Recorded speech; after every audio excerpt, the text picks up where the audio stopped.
महाभारत की कहानी ना सिर्फ युद्ध और राजनीति तक ही सीमित नहीं है। ये कहानी है धर्म की सबसे बड़ी, सबसे कठिन परीक्षाओं की। तो आज हम बात करेंगे वनवास के उसी दौर की, जहां कुछ चमत्कारों और कुछ तीखे सवालों ने पांडवों का पूरा भविष्य तय कर दिया। तो हुआ ये कि सब कुछ हारने के बाद पांचों पांडव भाई और द्रौपदी पहुंच गए 12 साल के वनवास पर। अब जंगल में रहना कोई आसान तो था नहीं, पर ये सिर्फ सर्वाइवल की बात नहीं थी।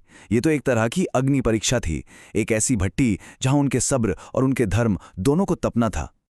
मतलब हर एक दिन एक नई चुनौती, एक नया इम्तिहान, जिसने उनके उसूलों को, उनके सिद्धांतों को उसकी आखिरी हद तक परखा। तो चलिए जरा करीब से देखते हैं कि कैसे उन्होंने इन मुश्किल परीक्षाओं का सामना किया।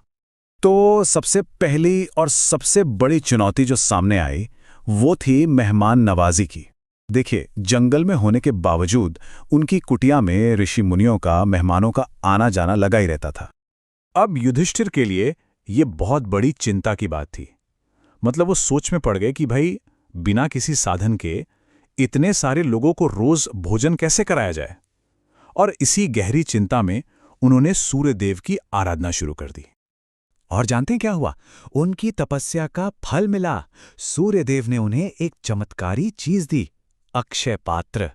ये कोई मामूली बर्तन नहीं था, ये एक ऐसा जादुई बर्तन था जो कभी खाली ही नहीं होता था। हाँ, पर इसकी एक शर्त थी।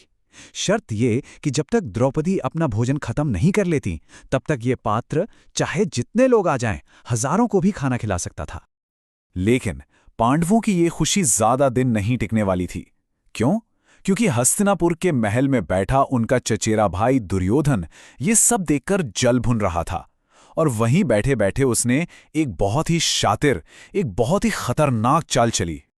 उसने क्या किया कि ऋषि दुर्वासा, जो अपने गुस्से के लिए जाने जाते थे, उन्हें अपने 10,000 शिष्यों के साथ पांडवों के यहां भेज दिया।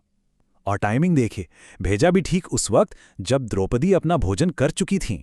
मतलब अक्षय पात्र अब पूरी तरह से खाली था। और दुर्योधन की ये योजना एकदम कामयाब रही। सोचिए जरा, दरवाजे पर ऋषि दुर्वासा खड़े हैं और अंदर बर्तन में अन्न का एक दाना तक नहीं। अब तो मतलब श्राप मिलना लगभग तय ही था। ऐसी मुश्किल घड़ी में द्रौपदी ने सिर्फ एक ही काम किया, उन्होंने श्री कृष्ण को याद किया। और फिर जो हुआ वो सच में एक चमत्कार था। कृष्ण वहां प्रकट हुए। उन्होंने बर्तन में चिपका हुआ चावल का वो एक अकेला दाना उठाया और उसे खा लिया।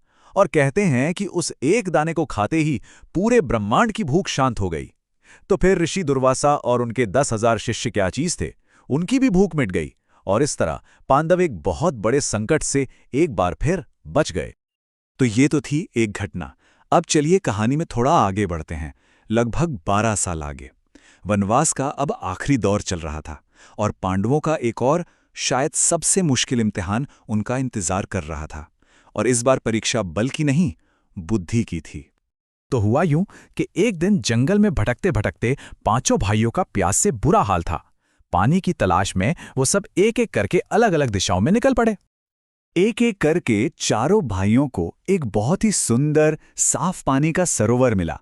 लेकिन जैसे ही उन्होंने उस पानी को पीने की कोशिश की, एक रहस्यमयी आवाज ने उन्हें चेतावनी दी। उन्होंने उस आवाज को नजरअंदाज कर दिया और इसकी कीमत उन्हें अपनी जान देकर चुकानी पड़ी। आखिर में जब युधिष्ठिर वहां पहुंचे तो उन्होंने जो देखा उससे उनके पैरों तले जमीन खिसक गई। उनके चारों भाई वहां बेजान पड़े थे। और तभी वो आवाज फिर से गूंजी। ये आवाज थी उस सरोवर के रक्षक, एक यक्ष की, जिसने साफ साफ कहा, अगर पानी पीना है तो पहले मेरे सवालों का जवाब दो। और बस यहीं से शुरू होता है महाभारत का वो हिस्सा, वो संवाद जो शायद सबसे ज्यादा गहरा और ज्ञान से भरा हुआ है। इसे हम आज यक्ष प्रश्न के नाम से जानते हैं।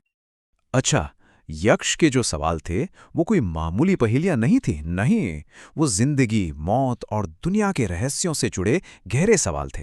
पहला सवाल था, हवा से भी तेज क्या है? युधिष्ठिर ने एक पल भी नहीं लगाया। उनका जवाब था मन। और ये जवाब बिल्कुल सही था।